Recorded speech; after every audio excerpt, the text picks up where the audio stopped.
is a 500-foot tall roller coaster coming to Orlando. Now, we've all heard that before, but now we have new information, which leads me to the question, is this really going to happen? We first found out about this insane new roller coaster and entertainment concept back in 2012. And sadly, since then, the project never came of anything. And just when you thought the project was dead, it appears that there might be some new life. And I'm going to share with you my thoughts on why there's still a chance for the Sky Plex, and most importantly, why Orlando needs this more than anything else. Now, for those of you who might not know much about this project, the Sky Plex concept consists of restaurants, bars, and an observation tower, and a drop tower with a roller coaster wrapped around it.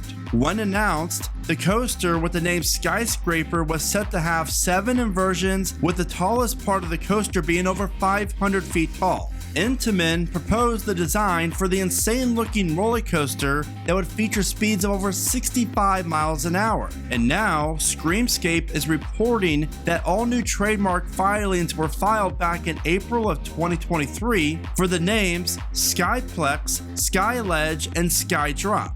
And to spice things up even more, these names were filed by the Sky Plex Ownership Company LLC, which means there's been a lot of time recently spent on this project and money spent for all these filings. Interesting, right? Because that is something that they would not do if this project was really dead. So why do I think there's a really good chance for this project to happen? And the answer to that is really quite simple. Orlando is growing so rapidly over the last 10 years, and with Universal's Epic Universe coming in 2025, Central Florida is going to continue to grow and grow. So why not add the world's tallest roller coaster to the mix? This attraction would get any thrill seeker visiting Orlando, which means millions and millions of people each month that would want to come catch a ride on this record-breaking roller coaster. And it's no secret that roller coasters are the most popular type of attraction in the Orlando market. Just take a look at the trend over the last 5 years,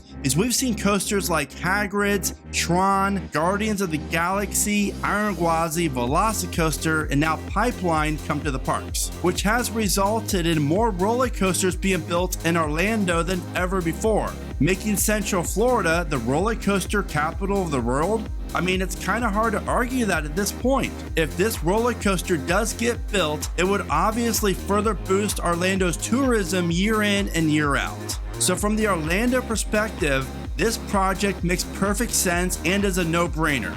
But does it make sense at a roller coaster perspective? I'll touch on that in a few seconds. But first, if you are looking for some new coaster gear while you keep on riding coasters, then you have to check out the official Theme Park Predictions Coaster Gear store, where you are going to find affordable and comfortable coaster gear. And you can find the link to my merch store in the description of this video. Now, I don't know about you, but I'm a firm believer that everything happens for a reason. And with that being said, if this coaster was built in the timeline that we all had originally thought back in 2014 or 2015, I predict that the coaster would have been not the best version of what this thing could have been. And at the time, the technology wasn't really there, and we know the reliability from Intamin wasn't there either.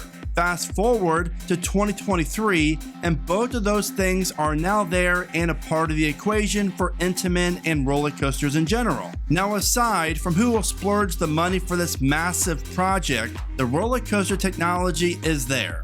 And having a 500-foot tall observation tower that includes a bunch of other attractions, including the world's tallest freefall tower, all wrapped around by the world's tallest roller coaster, would be pretty dope. In 2022, Intamin opened their first ever vertical launch roller coaster, and this thing looks amazing.